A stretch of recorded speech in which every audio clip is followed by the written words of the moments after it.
Hello, welcome to Cinema Savvy, and welcome to our weekly review series on The Falcon and the Winter Soldier. This is our spoiler discussion. We were actually very fortunate enough to get an early screener for this, and we did a spoiler-free, and there were so many things that we wanted to talk about, and obviously we couldn't back then. Today is the day, so back to your regularly scheduled programming. Every Friday at 8 p.m. every week, we'll be going live for our spoiler-filled discussion on this series. It's only 6 weeks this time. It's not the similar. Was it 9 episodes for WandaVision, or was it 8 episodes? So it's only 6 for this one, but nonetheless, there is still a lot to talk about with this thing. And hopefully you can all tune in and share your thoughts on it as we go through this one. We, of course, talking about episode 1, New World Order. I didn't realize it had a title until now. But there's lots to dissect, and it's moving Phase 4 into a very interesting territory. But before we get into it properly, just over to George with the socials. Absolutely, guys. As always, we want you to comment along. We love these videos on the Friday. We might not have the deep theories that WandaVision had, but WandaVision had not much discussion on the first week. So comment all your thoughts, the status of the MCU, the world they're in, what you think could happen, what you want to happen, any wise predictions. Hit them up in the comments. We'll bring them up over the stream. We've got a couple of ones on Twitter to read out as well. So we will do that eventually. And of course, if you like these videos, then hit that like button and subscribe. We've got a lot of Marvel things happening at the moment. As Chris said, we've done WandaVision. We've got 8 videos on that. We've got Loki coming out in June. So if you're in the future, you watch this after enjoying our Loki content, thank you very much. I hope this series is good 5 weeks down the line. And we, of course, have the Infinity Saga retrospective, which is every Monday, Wednesday, Saturday. Completely not timed at all. Tomorrow night is the Captain America: The Winter Soldier video on the channel. That is just a pure coincidence. So maybe Marvel were paying attention. Who really knows? But as Chris said, this episode is called The New World Order, and all I can think of is Hulk Hogan appearing in this series now, which definitely isn't, and I don't want to happen. However, if you want to find out what our next videos are, things aren't always Marvel. We've got a couple of other things. The Oscars are coming up, so we've got some reviews coming down the line. Of course, we've done our Justice League. Well, our Chris has done 2 Justice League watch-alongs. I joined in for the first one because I was bored and just to advertise Marvel stuff. So that sums up the Josh Whedon cut. If you do like that stuff, though, of course, Facebook is Cinema Savvy, Twitter at cinema_savvy, letterboxd.com/Cinema Savvy, and we have a link to our TeePublic store in the description below. And also in the description below, we have the Oscars giveaway for you guys that submit your Oscar predictions. We've got a £15 Rakuten voucher that's going to go up. So fill out the form in the description below, email it over to us, and then on our Oscars live stream in the night, we will go over that. However, these intros are getting longer and longer. It's, of course, time to talk about Falcon and the Winter Soldier. As Chris said, we were in completely spoiler-free territory. The other day it was pre-recorded, so we couldn't really get into it. And they also dropped the embargo on the day of the Justice League, so no one was talking about Falcon and the Winter Soldier yesterday. And in truth, I've not seen too many people talking about it today. But however, Chris, let's jump in at the beginning, shall we? This is set 6 months after Endgame, which is something we didn't know until this week when we watched the episode. And I'm going to immediately jump to WandaVision and say straight away that's what hit me. We're in the current world. We're finding out what is society. Oh God. What is society 6 months after Endgame? And that kind of, this is the world we live in now. This is what's changing. And we get that, which is great. Meanwhile, WandaVision, because it's such a secluded story, it's just about her and Vision in Westview. We never had this status post-Endgame, which I loved. We got the great scene in the hospital when Monica woke up. But aside from that, we don't have anything. And that's what was written, sort of on the first few scenes in this. That's what hit me the most. It's like, okay, like we were back in the MCU before, but now I feel like we're in that world in the same way that when you're watching the films on the marathons, you know, 1 minute you're in the Winter Soldier and the next you're on Guardians of the Galaxy, and it's a world so far away, it's got no resemblance on that main story. Whereas Winter Soldier has it, which kind of is a perfect collaboration into this one, I guess. Yeah, this feels like the perfect continuation from the end of Endgame. And I know there was sort of allusions to Endgame and Thanos and everything like that in WandaVision, but they were sort of drips and drabs here and there, and most of them didn't come till very, very far down the line in the series. This one opens with straight up voiceover from the ending of Endgame. This one feels much more a continuation. Honestly, this one feels more filmic as well. That was what I was hit with. We'll talk about the director as well. So we've got Carrie Scogland directing this thing, so taking over from the Russo brothers, and without at the risk of sort of repeating myself from the spoiler-free review that we did, one of my biggest concerns is, and I guess this goes with anything, when you've had 2 directors that have sort of I know they didn't do the first Captain America film together, but they sort of took it in that direction, and that really mature direction, not just for Captain America, but kind of for like the MCU as a whole, really, with the films that they did for Marvel. I was always kind of worried about someone else sort of taking the reins of these characters that we know, these established characters, and how well they were going to be able to continue the story. Would it feel completely anticlimactic and pointless because Endgame was so huge and so climactic and felt like a finale? Just continue it. Would it be some kind of cash grab, or would it not have the same kind of impact? And I'm actually astounded how well they have managed to continue this. This is a straight up continuation, and not just that, but it's a continuation that I want to see where it goes. I want to see where these characters go after this. So the writing and the direction right off the bat feels completely at home. These characters feel like these characters. And George, I think you said something, I think it was like earlier this week. After we watched the episode, you were saying that Falcon, and we'll get onto the characters separately because how this episode's structured at the beginning anyway, I know the two are going to come together at some point, but it feels like an episode in two halves. It's dealing with Sam's character and it's dealing with Bucky's character, which I thought was a really interesting way of going about it. It feels like Sam's looking forward to his future and trying to get his future secure, whereas Bucky's trying to make amends for his past. So it's quite this interesting trajectory that the characters are going on to.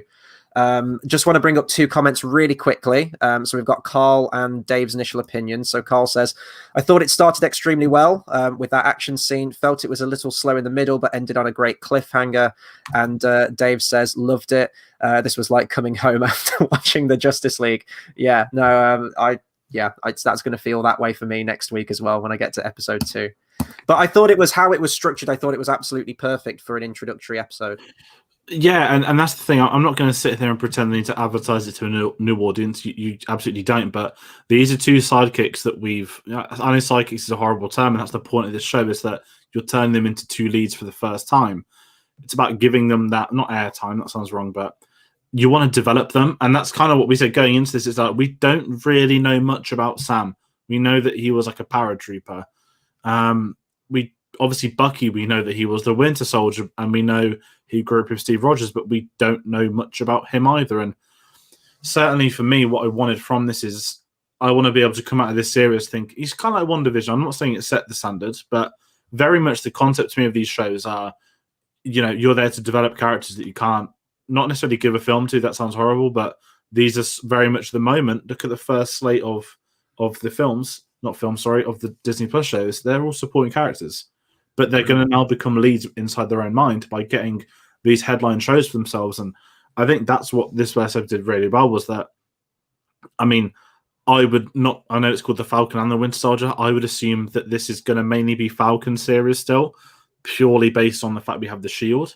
And of course, Bucky's going to get brought into it. We haven't had them meet yet, but they will, because it's called the Falcon and Winter Soldier. But it was a really fascinating way for us to get an insight into some of that life. And you don't need sort of 6 depressing episodes about how someone can't get a bank loan approved and someone's making amends for their history. There's a time for it, but at the end of the day, this is ultimately a Marvel series as well. So you do need to bring in that kind of villain aspect, the intrigue, what's going to keep people going. Why is this a series and not a film? That's always a question I pose to TV shows.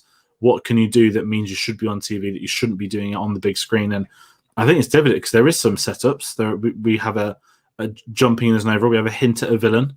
It's going to come down the line. We know the big villain hasn't even been unveiled yet. Obviously, we've got Daniel Bruhl coming back as Baron Zemo, which I'm very much looking forward to. But yeah, it's not a strange one, but it was very, very so different to WandaVision. I think because that started as the TV show, the actual sitcom within WandaVision, because we knew this is going to be the really weird one. We don't know how it's going to go. We don't know what people are going to think, and that was that. Whereas I think with Falcon and Winter Soldier, there was some certain expectation. And that's why I wonder if people aren't talking about it as much, not just because Justice League has come out, but because everyone's been like, yeah, it's fine. Like, it's kind of what we expected, Marvel set a standard, certainly on those Russo brothers one to me, where, they're going to be caught off guard if they're not good. And that says a lot about the quality of the overall products that, Falcon, he's been in Winter Soldier, he was in Ant-Man in a 1-minute cameo, he was in Civil War, he was in Infinity War, he was in Endgame.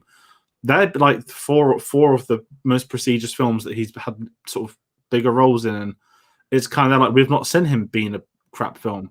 We've not seen like this, and you have this standard that comes to mind in Marvel. I know that there are Marvel films not everyone likes, and I know that Marvel's not everyone's favorite franchise, but you have to give it to them. The consistency they've had over the last 13 years, they're in their own standard. And not to get into a Justice League conversation about it, but it is very much that, the whole DCEU chasing Marvel. Marvel have just built this empire, and the fact that we're getting back-to-back-to-back series for their first set of series as well, I must add, is quite scary, but fair play to them. Yeah, absolutely. I mean, the TV show so far, I know we've completed one season of WandaVision, which was incredible, and from one episode of this, I think this could be even better for me. They're so very different, even though they're part of the same universe. And this is what I really like. They feel so totally removed from each other in terms of tone, in terms of, I'm not going to say maturity, because WandaVision did definitely have its mature moments and went into that emotion with the characters, but they are fundamentally so completely different. And I think that's important, even down to the fact that I don't know if this, well, hopefully it gathers conversation week to week. Otherwise, because, we want to do these. We want to chat about this episode with people tuning in. But I think it's going to be a very different kind of conversation week to week. I don't think, well, we're only at one episode in. Maybe we'll get more of this later on. I don't think there's going to be as much intrigue and theories and trying to work it all out, because it's not inherently a mystery. It's kind of very straight-laced, the story that it's telling. But nonetheless, like, I know that Carl mentioned it about being slow in the middle. I didn't find it slow at all. Like, the stuff that I want, and maybe this is because I'm getting older, I like the deeper character moments, the times where, like, the action's great, and we will talk about the action, because the action for a TV, my God, it's like comparable to the films, if not better in some regards. So it's got the action, but I like those more introspective character moments where we just take about 10 minutes in a really slow, methodical scene and understand these characters. And I think that that's going to be the one advantage that this has over even like Winter Soldier and Civil War. Now, they're fantastic, and what they do with its runtime and with so many characters as well. It's got a, Winter Soldier, for example, is the smaller scale one out of the two between that and Civil War, but it's still a Captain America story. It's still got to go into the Winter Soldier. It's still got to go into the villain and Shield and Black. So there's still a lot of characters there. But with a TV show, they've essentially got almost 6 hours to play with. So, they're not restricted by a 2.5 hour, even 3 hour runtime. They've got 6 hours to truly develop these characters. And what they've managed to achieve in this one episode, which I think was about 48 minutes, was incredible. It's some of the best, I don't want to say the best acting. It was incredible acting, but the best character stuff that I've seen for either of these characters in a long, long time. I definitely think that Winter Soldier has had the most backstory and the most explained about him out of the two characters. We've always liked Falcon, and I think most of that's down to Anthony Mackie and just his natural charisma, and he brings it in this episode as well, into this series. And I'm really looking forward to seeing where his character goes, because that's, out of the two characters, I would say that his character, more than any of them, has the most fertile ground where you can just explore new things. You can explore his family or his upbringing or where he's going. But the big thing as well that I really liked was that they've continued from Endgame is the motif of Captain America. Now, Captain America hasn't physically appeared in this. He won't.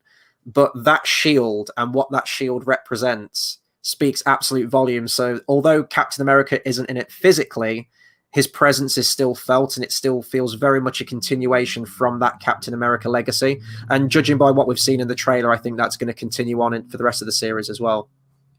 Yeah, and that's what I like straight away. Before the series came out, there was all the discussions, is he dead? Because Falcon looks like he's in funeral gear at the beginning, holding the shield, and you got that amazing shot of him, obviously, in front of the crowd with Captain America banner on the wall and him at the forefront. And that was a big thing, is that Captain America very much looms over this entire series, and he will do. There's a reason that shield is in the logo above us, and that's what I was really happy with. I'm happy he didn't start with, oh, he's died, he's, having a funeral. That'd have been too easy. That'd have been too much. But I loved the whole concept that Falcon doesn't think he's worthy of having it at the moment, and he thinks the best thing to do is to hand it over to, I don't know if it's like a defense secretary or something. Yeah. But it's the whole, like, again, tying with Winter Soldier, going back to the museum. I love the museum scenes from the Winter Soldier, and seeing it today, like the exhibit's been like expanded, talking about everything Cap's done, and I loved all the stuff, and it's world building. I know it's a museum, and I know it's just sort of paintings and clips, but it shows the power of the sky. And also, what caught me off guard is Rhodey coming in the series. Now, we're used to Marvel characters cropping up left, right, and center, but it's that kind of, oh, it's Rhodey, like he's here. And, you know, it might not have been hard for them to get John Cheadle in, maybe he might have been the contract, we know he's getting some TV show, but it's that MCU thing again, where these are characters we've seen. This was probably a big, I know that obviously we had Darcy and Wu in WandaVision, but the fact in this one, we had an Avenger cropping, we had War Machine up, and it was nice to see him in his normal gear having the conversation. And obviously, you realize well that these, you know, he lost his best friend, he lost Iron Man, and Falcon's lost Captain America. And there's some similarities in their character arcs, and you can tell with War Machine, he knows as well. He knows that he's a fool to give up that shield. But you want to know more. You want to know more about the story behind it, and ultimately, we know where it's led to with the big cliffhanger at the end, which is obviously something we'll get to in a bit because there's a lot of comic stuff in there which people have read, and I think that's going to be a big thing for a couple of episodes. But I think this set up Sam's character really well. Both of here's him trying to, you know, the fact as you said earlier, Cap's voiceovers at the very beginning. It's such a stark contrast that, you know, he didn't think it was for him. You know, what it is, it's not mine.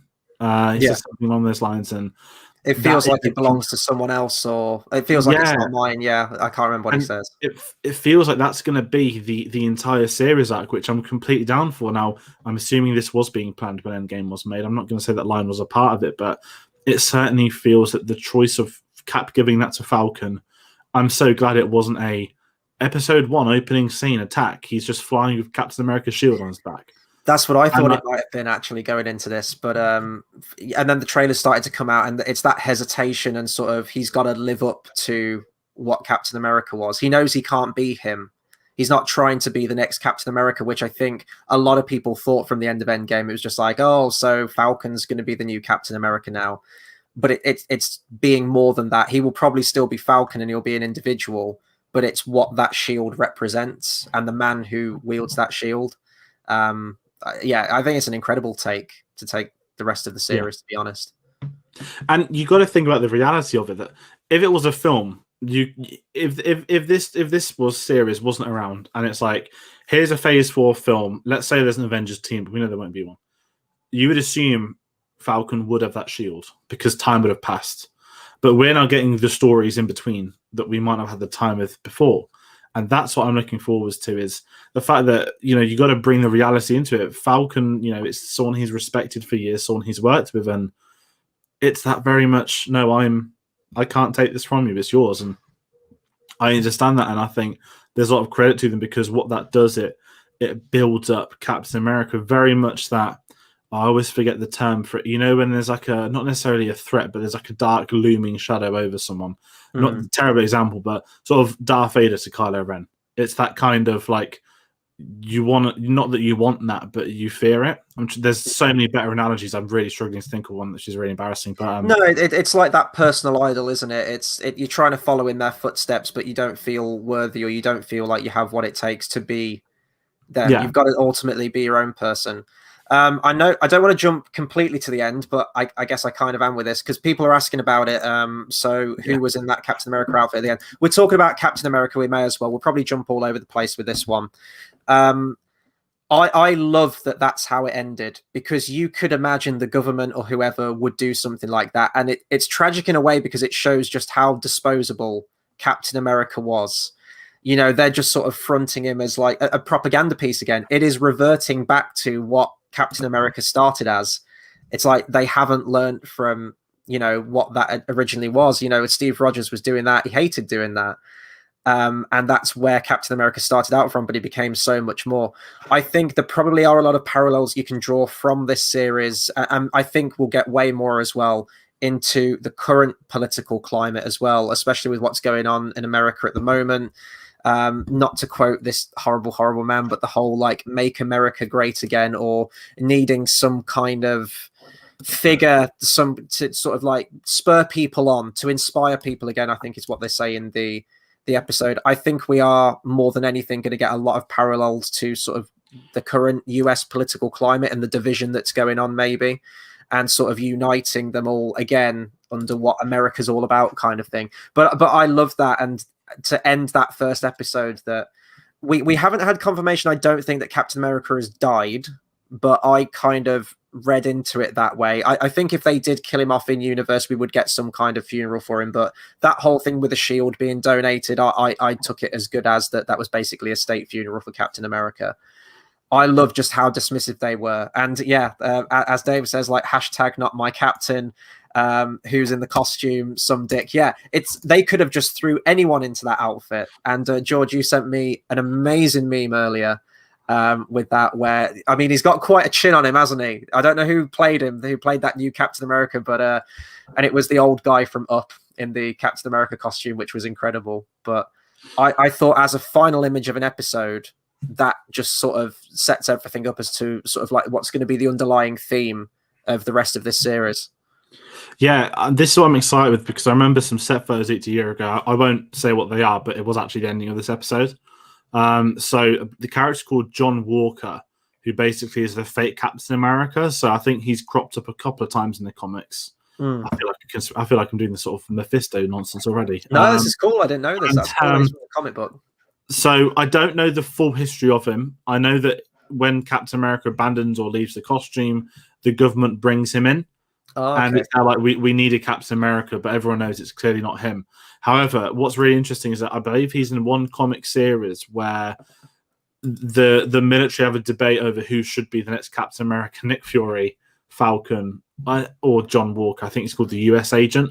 Don't know if he's a character before becoming Captain America, but it was basically very much on those of like, America's not ready for a black Captain America. That was the comics aesthetic, and that was many years ago. So that's probably even more relevant now than it would be when the comics. Well, not more relevant now, but I'm saying timing hasn't changed anything in that regard. And I'm really intrigued because that chin looks very punchable, and I'm gonna just go out immediately on the threat and say he's going to be a villain.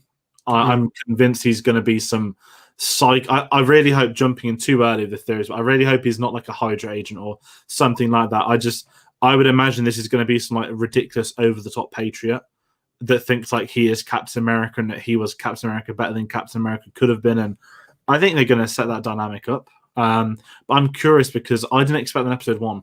And it's, Chris, what you're saying, that propaganda stuff that we see in the trailer of them at the football game. And I think that was in the Super Bowl trailer as well. And it's all that over-the-top crowd nonsense Patreon. Judging of what we saw in this episode, the world is in a very downward state at the moment. You know, the blips happened and there was all these things taken into account, which I never imagined, that, you know, you've not been here for 5 years, you know, there was no income coming in for those 5 years, or this didn't exist and this couldn't happen. And you're trying to be in the world from 5 years ago, but you've not lived in this 5 years since. And I know that's kind of, well, it's still, I guess, Sam's story, but it's amazing having that perspective. And I'm not going to use this to shit on Far From Home, but Far From Home, the one bit I didn't like was the whole, they unblipped, and it was the comedy thing. And I can let that slip because it's set a year after. This is obviously set way before then. And that's also more of a teen school comedy type thing. It's on outright drama. This is the world we live in. And that's what I find interesting. At WandaVision, you've had the days after where she went to get Vision's body and it wasn't there. And again, we don't know the state of the world there. But this one feels like they're going, not fill in the gap, but, you know, something as trivial as Sam not being able to get a loan. I mean, it's a ridiculous concept. I'm going to say that. I'm not saying I dislike that. I like the fact we're getting a family drama, and he's trying to be this big avenger to his sister to get her money, and he can't get the loan. Dave mentioned this on our Twitter. I was going to bring up as well. It was very weird that like he had no money, even though he's an Avenger. I understand why they want to use it as a plot point, but it's also kind of really stupid when you think about it. But I'm happy to take that side because it's just a drama series. I don't need Falcon to be rich. I think it's interesting what they're doing with this family dynamic at home. But I'm just curious for the world because there is like, can you imagine, like, I'm not that it ever happens, but there's a concept like if you just disappeared and you woke up sort of 2016, George wakes up today. What the fuck have I missed? And like, what's changed? And it's such an interesting concept. So I'm really excited to see how that develops further. And I think a lot of the Patriot stuff with Captain America is going to come down to that. You know, they lost their hero, but oh no, there's another one. I wonder if they'll set up a fraud storyline, like he's a fake, he's this, he's that, and I don't know, but I'm intrigued to see what they do, because that was to me a really interesting cliffhanger for an episode 1 as well. Yeah, no, I didn't know that was from the comic book either, that character. So that's so fair play for them for dipping back into the comic books and picking up on that. But you're right about like the whole loan thing. Like when it got to that scene and he's requesting the loan, and they say, well, now suddenly so half the population shows up again. We can't handle it. We have to be a lot stricter. And I was just there like, oh yeah, they probably would. So I think it really helped reacquaint you into that world post everyone coming back after the blip, which I thought was incredible. Like it's factors that you never really consider, especially in like a superhero thing. You're just like, oh, everyone's back, everyone's fine. But you don't think of the ramifications of the world and what that would lead to. I quite like as well that how the bank manager sort of treats him as well. Like it's very much celebrity status and, oh, you're Falcon, can I get a selfie and everything? But then when it comes down to brass tacks and he's actually like, well, I'm actually looking for some money so that I can survive and live in civilian life, he doesn't care and he's really dismissive of him. And I don't want to sort of like harp on this too much, and maybe this is me reading too much into it because it is a Marvel thing after all, but like a lot of veterans, when they came back from a war, they would come back and try and adjust to civilian life, and they'd either be dismissed or they'd struggle to find work or struggle to adjust from everyone. Like everyone would kind of be against them. And I don't know if it's really going into that because it is like coming out of a blip, but maybe you could draw comparisons to that as well, in that he has served his country. Hell, he's served the world and the universe, helping get rid of Thanos. And then he comes back and tries to have a normal life, and he's just not given that opportunity. Not just that as well, but his nephews. He mentions, I disappear, come back, and they're little men now, essentially. Like I've missed 5 years of their life, and his sister sort of had to pick up the pieces and keep the family going and make a living as much as she can. So that's a really interesting, personal, real dynamic, essentially, that they bring into the character. Yeah, and that's what I really like with it is the consequence of the loans, and kind of drawing a parallel to Endgame. One of the pros of Endgame was that Tony Stark was not the only one, but some people, and they actually go into this really, some people in those 5 years did have a good life. For whatever reason, we know that obviously Tony, he had a daughter, and we had all that stuff, which was a great thing for Endgame. But for this one, this is our villain setup now.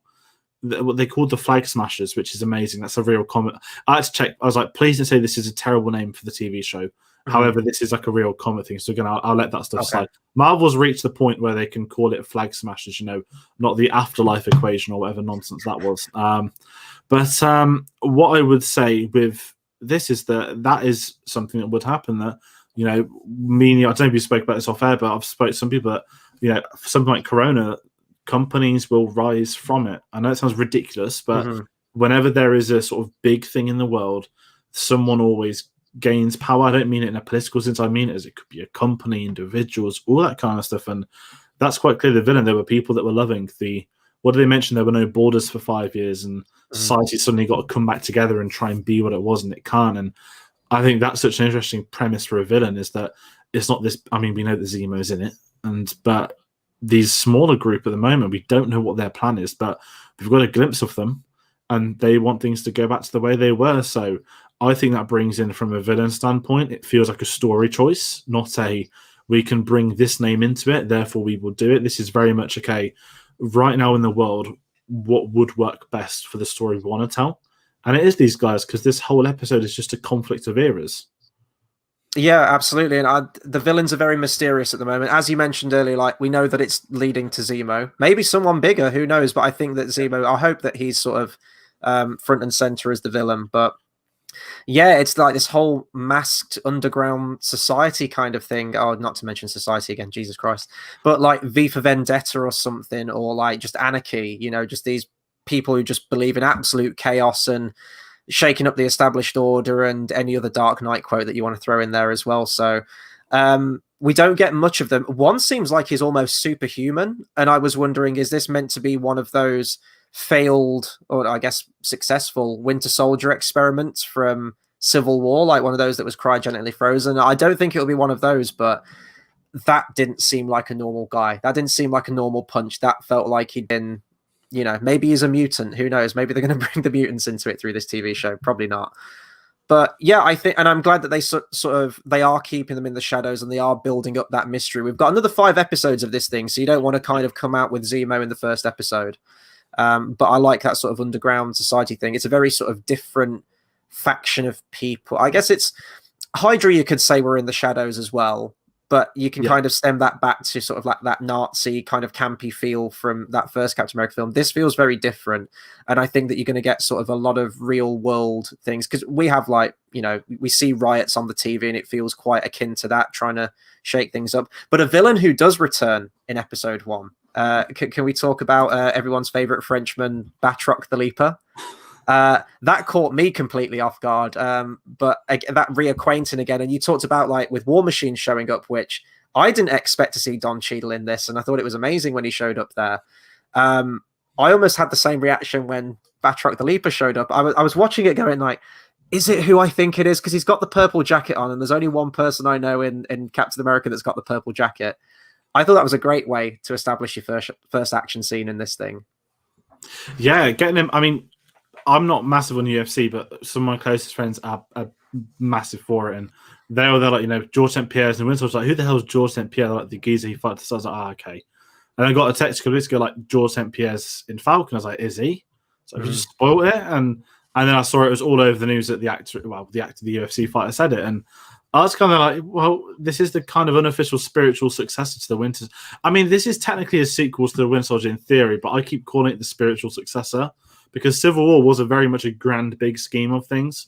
But this feels like, you know, we're getting Henry Jackman back, we're getting Batroc the Leaper back, and I was like, who else is going to pop up we haven't seen for a while? I think everyone else is probably dead actually from that film, but it was really cool to see him, and the fact we got, like, as you said, the action set piece earlier. It doesn't feel like TV budget at all. Yeah, it's not like Mandalorian again.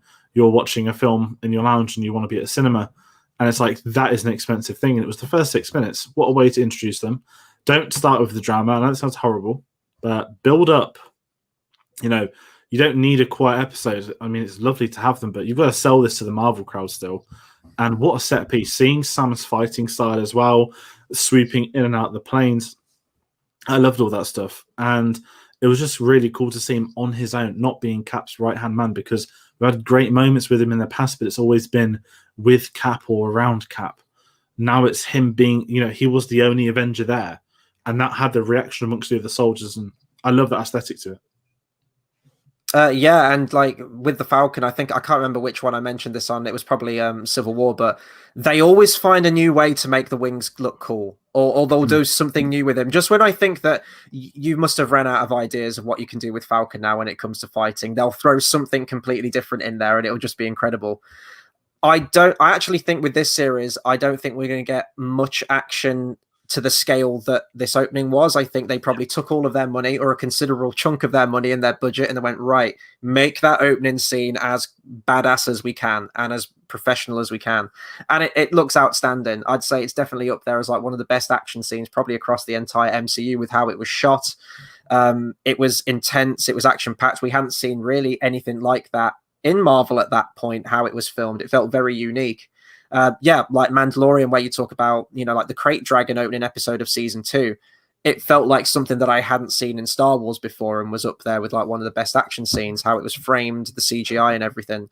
But I don't think we're going to get a lot more. I think probably towards the end, you might have like your big punch 'em up as you tend to get, and you'll get more of an effects budget. Not to say there aren't going to be action scenes throughout, but I think to that scale of that first one, I think they were trying to make an impression with that first one, and I think they nailed it.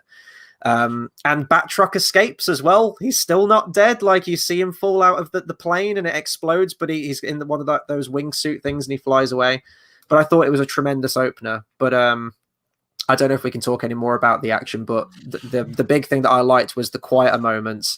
And we get those quieter moments when we get reintroduced to Bucky. Well, I was going to kind of use as a action scene as well. We get the return of not just Bucky, we get the Winter Soldier. And when that music kicks in, you know, if you've ever been on the motorway and not driven to the Winter Soldier theme, you're really missing out. You know, some of the best stuff in Winter Soldier is just him fighting and all that stuff. And I was like, let's see him in his prime on a job, taking out people.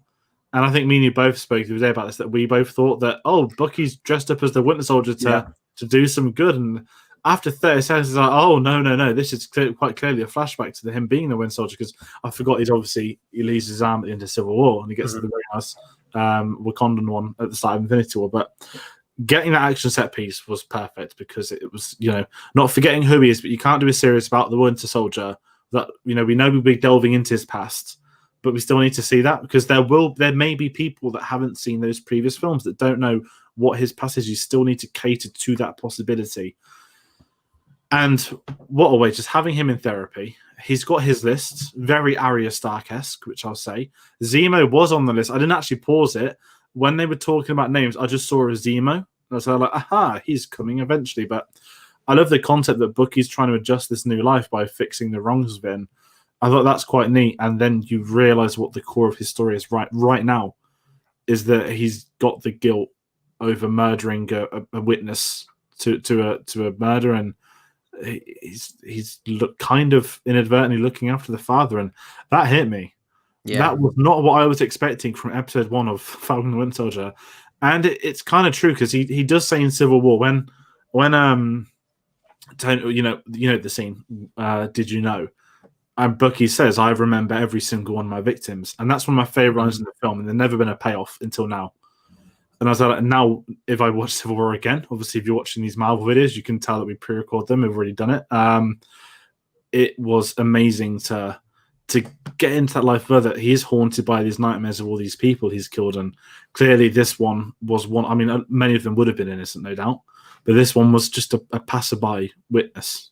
And the whole living with the father that's lost his son, I just love that dynamic so much. And Marvel, I'm not saying they don't get to do drama, they're good when they do it, but TV can explore that further. And this is why this feels more like a drama than an action series based off the first episode, because it was these quieter moments, him reflecting on his past, and there's a bit of awkward humor in there, which I like. He's still 100 years old, and I still like that sort of him trying to get used to modern lifestyle. But the whole sub-story, what's going to happen as well. This is the problem. You set this up, he's going to have to find out, and you just know it's going to be torture. Yeah, and it's when you figure it out that there is a moment where it clicks in place who this guy is, who he's related, who the son is, and you're like, oh my god. You mentioned like the lists similar to Arya Stark. I'm going to say it's similar to My Name is Earl, if anyone remembers that TV show from the early 2000s. Crossing off the list, right in the wrongs of his past. That's immediately where I went to with it. But it's a really interesting take, and I love this shift with the Winter Soldier as well, how you have that juxtaposition that once upon a time he was crossing names off a list to murder them. Now he's doing it, to try and right the wrongs. And some are probably a lot more successful than others, but probably all of them are harder in their own way. And it's not just that too, and it is a parallel to Falcon as well, how both are trying to adjust to civilian life.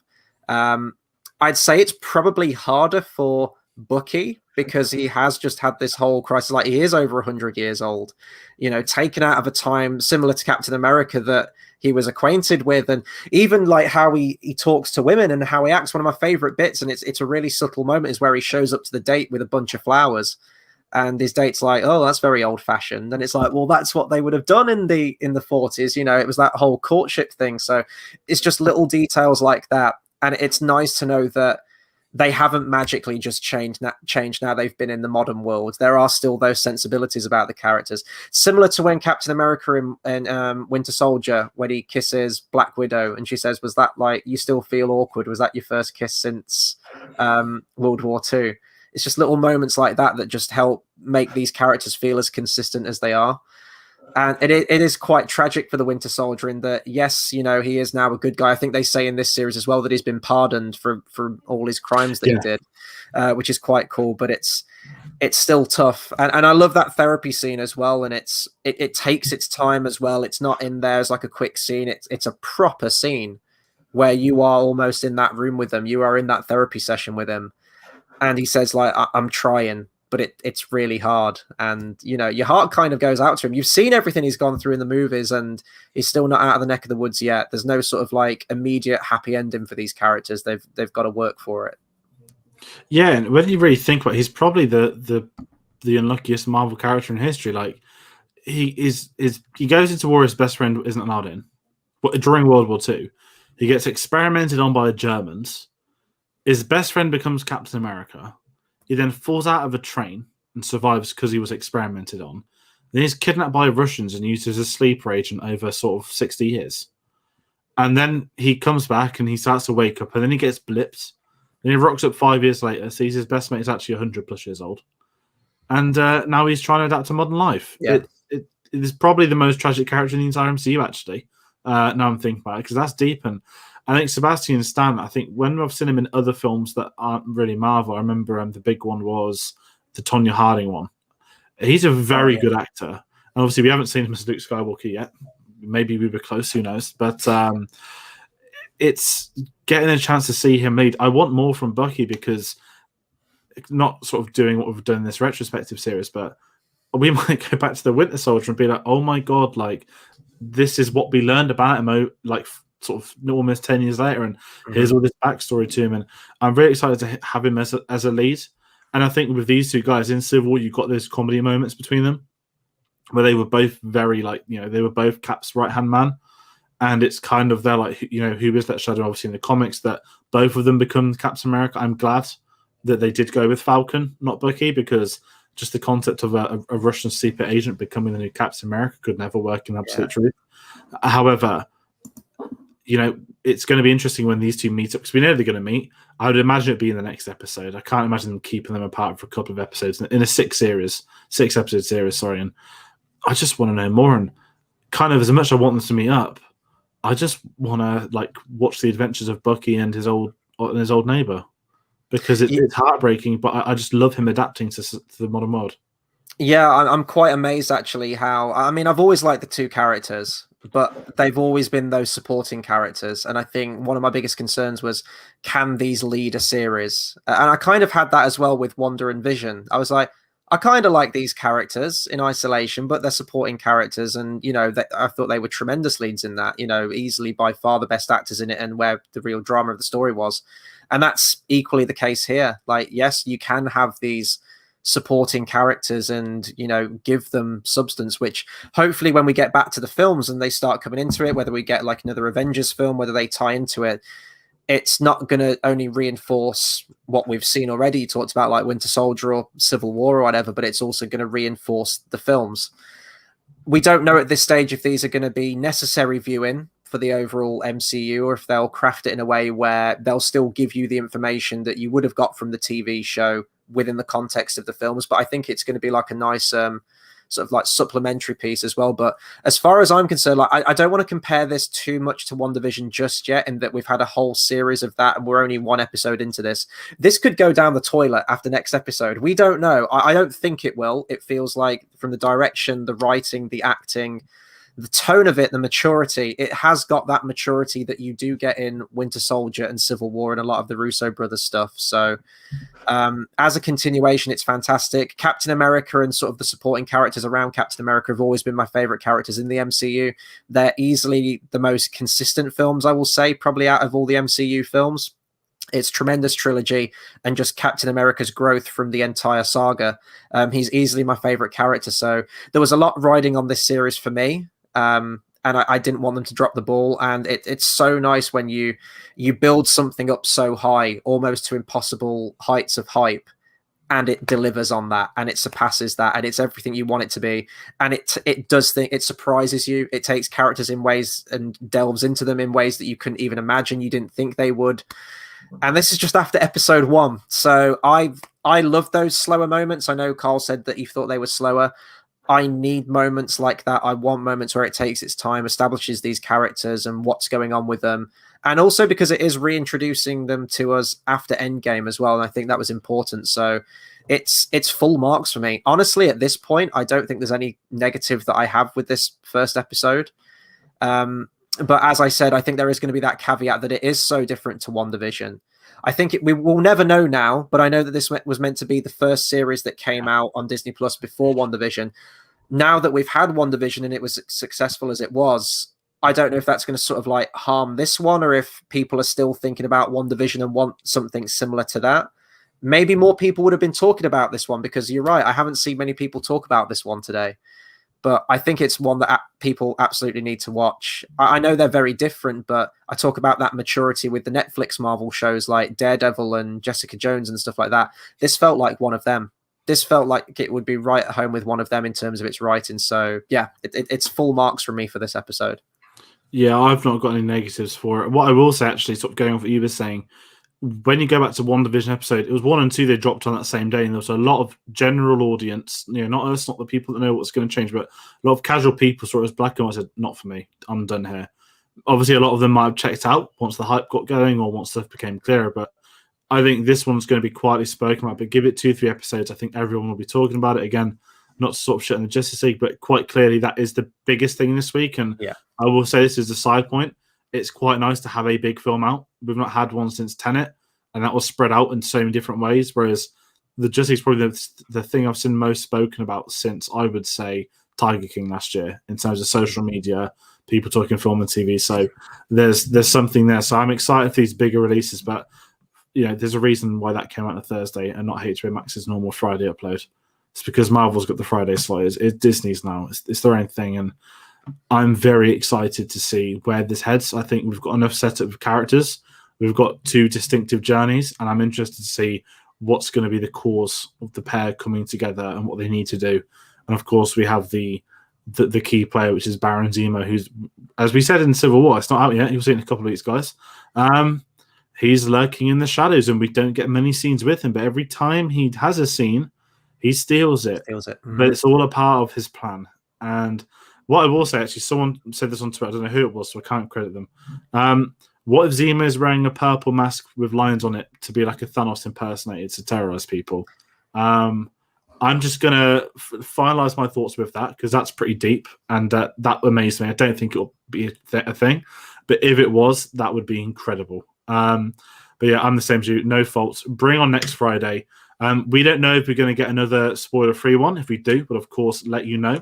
And the best way for us to let you know is by hitting us up, of course, on our social media. So that is Facebook at CinemaSavvy, Twitter at cinema_savvy, letterboxd.com/CinemaSavvy, and do comment. We have a lot of people commenting and say thank you for it. I know I think jumped ahead of Chris if he was going to say something. No, you're good. I was going to segue into it too. You got it. Yeah, it's one of them where we were very lucky to get that screener this week, and if it happens again, we'll be delighted. So do check that out as well. If you want to know our spoiler-free thoughts, I don't know why you would have to be in our spoiler review, but we clearly loved it, and we were treading on eggshells, as Chris said. Very nervous to do that because you guys will be used to us. We spoke for 45 minutes already. We could just go on, and that it's straight to the point. Can't say anything. We're not going to spoil it for you guys at home, and that's the way that went. So if you did enjoy that, if you did watch that, if you did enjoy it, of course, we appreciate that too. But that is everything I can say on this film series. I'm already getting... it feels like a film. No, exactly. I'm very, very much looking forward to next week. And you mentioned that Disney have the Friday slot. And we are here every Friday with that Friday slot as well. So tune in next week for The Falcon and the Winter Soldier spoiler discussion. We'll be talking about episode 2, of course, every Friday at 8 p.m. We're not going anywhere. Disney have got us by the balls at this point. And then we'll be going into Loki in a few months' time as well. So Marvel is here to stay. On top of that as well, George is hosting his Infinity Saga retrospective. You can expect a new entry, a new review and discussion on that every Monday, Wednesday, and Saturday. We're kind of all caught up with comic book stuff at the moment, aren't we? We've got Marvel, with the retrospective. We've got Falcon. We've had Justice League that's just come out as well. We'll be having a review for Justice League 2 at some point, hopefully this weekend. But as we mentioned before, follow us on our social medias for more information on that. We have a lot of other shows going on. And of course, we are building up to the Oscars as well. So we'll be having more reviews from other conventional films that aren't comic book related. And remember as well, in the description down below, get in that entry of your Oscar predictions for a chance to win that £15 Rakuten voucher as well. All details are on there. Get that emailed across to us. I think that's everything. So that'll do it for our discussion tonight. Thank you to everyone that's tuned in. Make sure you stay safe, and we'll hopefully all see you next Friday. Take care, everyone.